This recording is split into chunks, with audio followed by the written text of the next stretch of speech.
r/AskReddit.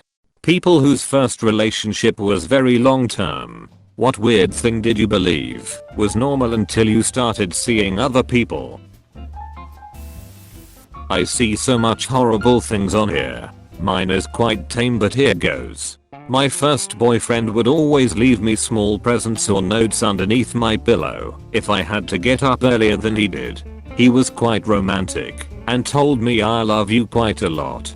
When I got a new boyfriend, I caught myself looking underneath my pillow for at least a month/2 months in, just out of habit. It's nice to see a good one out of all of these. Sometimes I wonder why my wife doesn't use my shirt to clean her glasses. That you should be happy together now and not constantly waiting for some vaguely defined future where everything's settled down. Daily binge drinking until I realized I'm an alcoholic, and B, hetero relationships don't work when one partner tries to drink the gay away. Only took me 9 years, but I got there eventually. Not me, but the girl I'm currently dating said that her first long-term boyfriend would stare at himself in the bathroom for an hour or so before going to bed each night. Was your girlfriend dating Patrick Bateman? Edit. Thank you for the gold. Did you know that Whitney Houston's debut LP had 4-1 singles on it? Did you know that? Christy? I thought most guys liked having their nipples played with because my first ex did. My second boyfriend was so confused when I started licking his titty mayo. Lol. When my ex was getting close to climax, he would like when I dug my nail into his nipple, like kind of hard. So when I got to my next BF, to say we were both shocked when I did that is an understatement. Lol. She made me believe the old TV tropes of women never wanting sex. I had to work my ass off to get her to give me some action. The next girl I had was just f***ing amazed that I didn't just ask for it when I wanted it. The bewildered look on her face when she finally asked, "Do you realize I'm horny too, right?" Man, that hits too close to home for me. Hopefully not too close to home. Sweet home Marla. Dean. I texted my then new girlfriend about where I was and who I was with about every 30 minutes. After the third time, she told me that she didn't need to get updates on what I was doing and to just let her know when I got home safe. I remember feeling almost a physical weight being lifted off my chest because I didn't have to worry about my girlfriend freaking out if I didn't update her. I learned what trust felt like that night. I'm actually amazed at how many married couples are this way. I just thought it was common sense to trust your spouses doing what they said they were doing. No point in being crazy until there is a reason to be. In the words of my shrink, worrying doesn't change the outcome.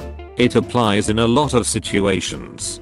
Edit. I will forward all the gold and platinum to my therapist. I'm sure he will be pleased to know I spread his mind virus.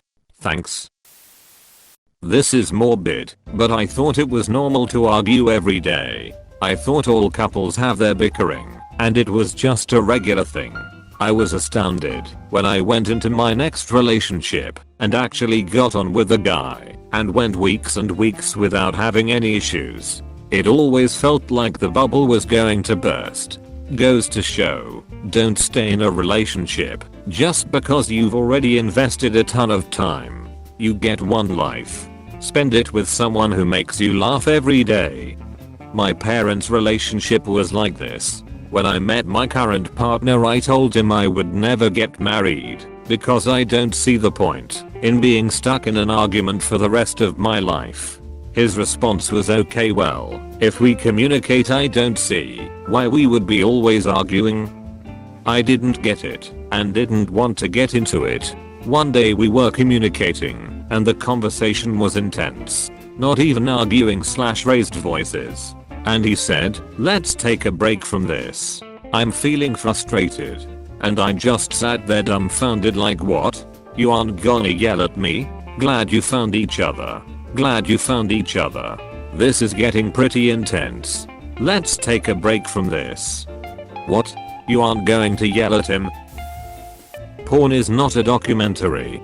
Being used as a sex doll, contorted into uncomfortable positions, and pounded until you bleed, can't stand up, or just break down crying from the pain isn't normal, nor is anal sex a necessity. We were both virgins, and he had major porn brain. I thought I was bad at sex, and would never be able to have a positive experience with intimacy, until I finally left him, and was with my second boyfriend. I'm okay now. But wow, was that a horrible person. To lose my virginity to the first and second time I had sex. I was in so much pain. Crying during sex. Bled for days afterward. The third time, I tried with a different guy. When he came over, I had paper towels ready next to the bed, because I thought for sure I was going to bleed.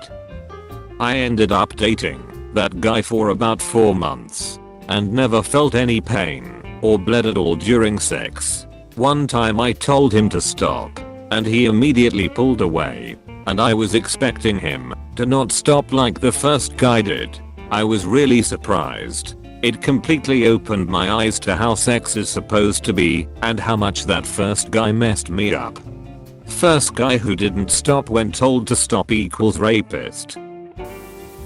Not every guy wants to throw on Motown and slow dance with you. Some of them don't even care to touch you. I miss the slow dances. My ex put her happiness on me, making it my responsibility. Would demand I stay around and cut my work hours back, and then be upset when we wouldn't have money to go out. Every time I would try and leave, I was coerced with sex to stay, because I was young and stupid. After 8 years I had enough. I moved 5 states away. Had a chain of bad relationships that ended. Took some time to work on myself, and am now engaged to an amazing woman I can communicate with, share feelings about issues, and who values a healthy relationship. Damn. You went straight to polygamy. Good on you, dude. I straight up snorted, I won't even lie.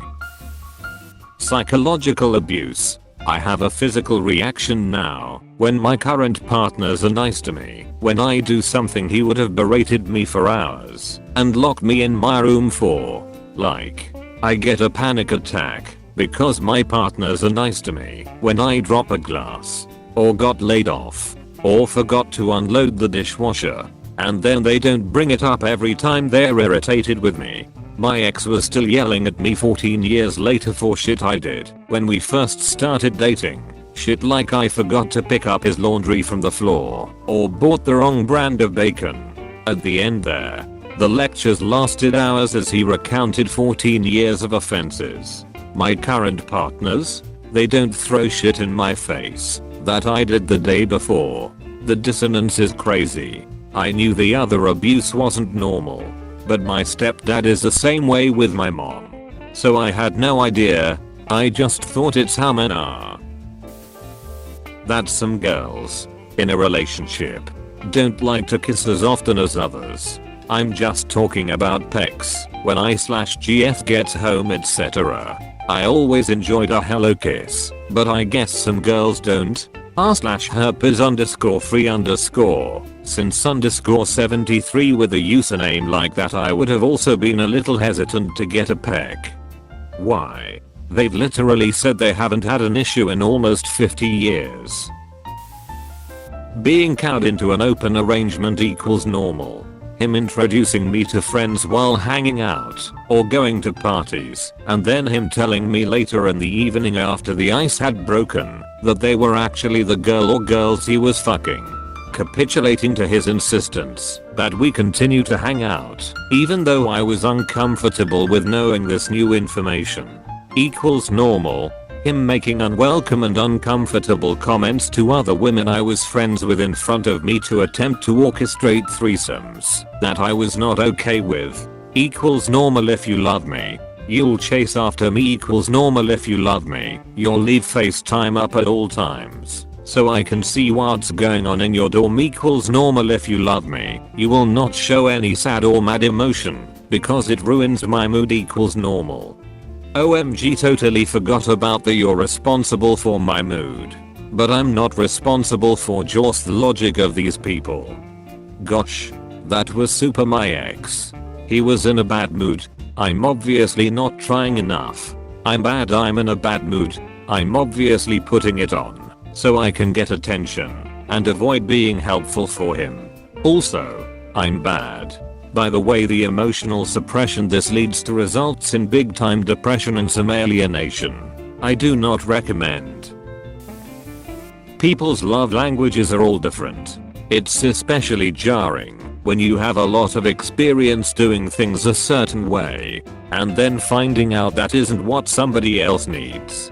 It can take some work to figure out what's inherent to yourself and what was learned from your partner.